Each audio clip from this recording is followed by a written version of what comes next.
Il fut cette année l'invité d'honneur de la célébration de la signature de l'armistice du 11 novembre 1918. Le général d'armée Pierre de Villiers, qui fut à la tête des armées françaises jusqu'en 2017, a pris la parole lors de cette cérémonie qui s'est tenue comme il se doit au cœur de la clairière historique, la même où fut ratifié l'acte qui mettait fin aux hostilités de la Première Guerre mondiale, précisément au matin de ce jour de novembre, comme le rapportent les documents d'époque, à la 11e heure du 11e jour du 11e mois de 1918.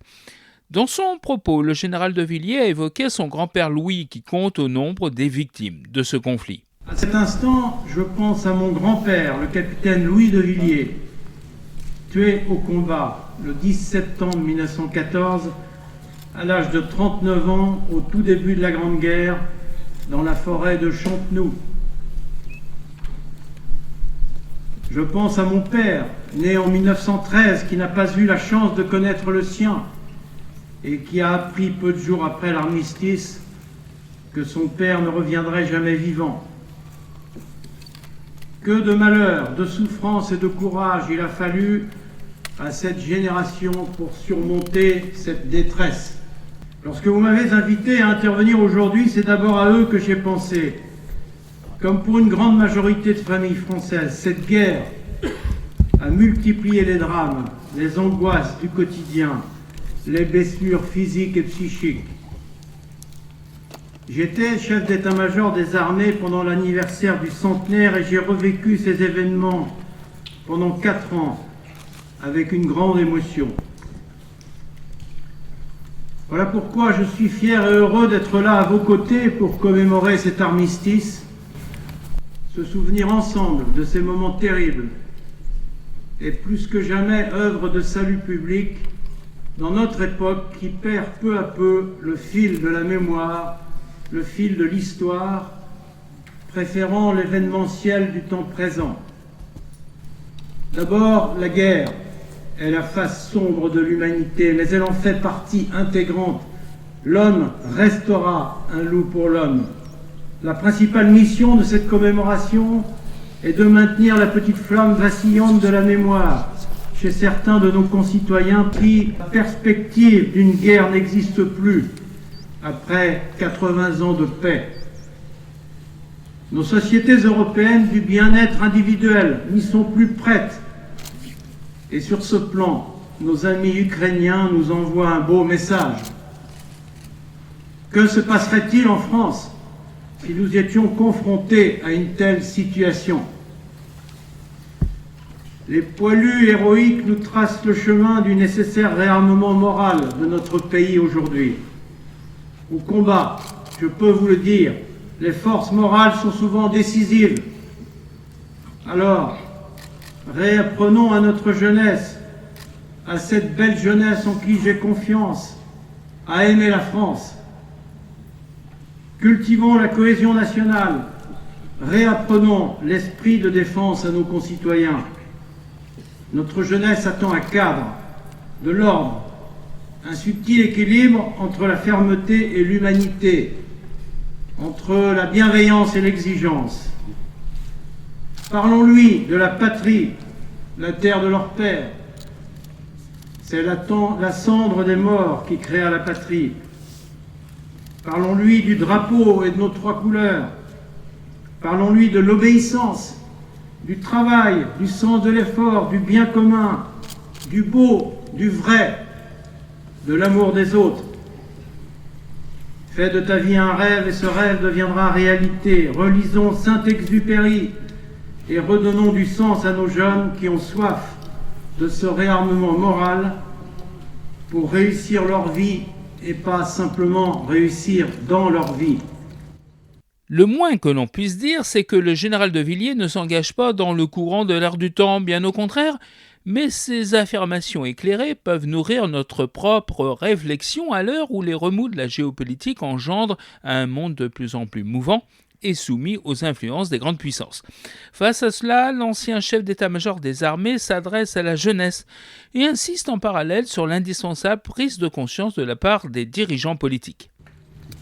Nos armées françaises, nos soldats, marins, aviateurs sont magnifiques. Nous pouvons en être fiers. Ils sont dans la lignée de ceux qui nous amènent aujourd'hui à commémorer cet armistice. Ils se battraient comme des lions si nécessaire, parce qu'ils sont bien commandés et qu'ils aiment la France. Je vous l'affirme. J'en suis absolument certain. Mais depuis plus de 3 décennies, depuis la chute du mur de Berlin, nous avons délaissé le combat de haute intensité. Nos dirigeants ne croyaient plus à la guerre sur le sol européen. Nous avons savouré les fameux dividendes de la paix, pendant que les États-puissances et les terroristes islamistes réarmaient, parfois de 5 à 10% par an pendant plus de 20 ans. Nous, les pays européens, nous les Français, avons taillé dans nos armées, croyant que la guerre avait définitivement disparu. Le temps est venu d'en prendre conscience, et je salue sur ce plan les efforts entrepris depuis quelques années, surtout depuis 3 ans. Mais il est urgent d'accélérer notre réarmement en adoptant réellement une économie de guerre et en adaptant notre modèle d'armée pour qu'il puisse regagner l'épaisseur nécessaire en effectifs, en équipement, en logistique, en munitions, en entraînement. Cette cérémonie en l'honneur de ceux qui ont laissé leur vie pour la France nous y invite. La paix est à ce prix avant qu'il ne soit trop tard. Il est à noter que d'ordinaire, ces discours, qui constituent une tradition incontournable lors de ce type de cérémonie, et notamment de la célébration du 11 novembre 1918, est accueilli avec respect, mais aussi avec une certaine indifférence polie. Pour la première fois, les propos du général Pierre de Villiers ont été chaleureusement applaudis pour un peu à l'image de ce que l'on aurait pu attendre lors d'un concert d'une célébrité du rock ou de la chanson. Mais n'oublions jamais que la valeur d'une armée tient d'abord en la qualité de ses soldats, marins et aviateurs. Il en est de même pour une nation. La France est une personne, disait Renan. Que cette commémoration autour de nos soldats, de nos anciens combattants, de nos porte-drapeaux, soit l'occasion de mesurer la chance que nous avons de vivre en paix en France. Que cet anniversaire, en cette clairière de Rotonde, nous invite à nous rassembler, à oublier les polémiques, à lutter contre les violences physiques et verbales qui submergent notre société, parfois même jusqu'à nos dirigeants. Que nous retrouvions la force des poilus dans la misère des tranchées, debout dans l'adversité. Que la fierté et le génie français dissipent la repentance et la culpabilité permanente. Notre monde dangereux et instable nous invite à serrer les rangs, suivant la belle expression militaire. Et pour conclure, que cette unité retrouvée qui nous a amenés à la victoire de 1918 soit source d'espérance.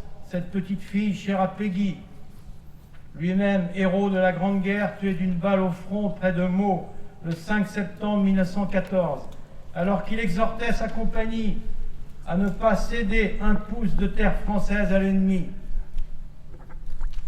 Bernanos aimait à dire « L'espérance n'est pas un optimisme, elle est un désespoir surmonté ». Notre pays, par sa vocation particulière en Europe, a toujours su se sortir des périodes difficiles dans un sursaut inattendu. Ce lieu en témoigne et en est le symbole. Il incarne ce qui m'animera jusqu'à mon dernier souffle, le succès des armes de la France.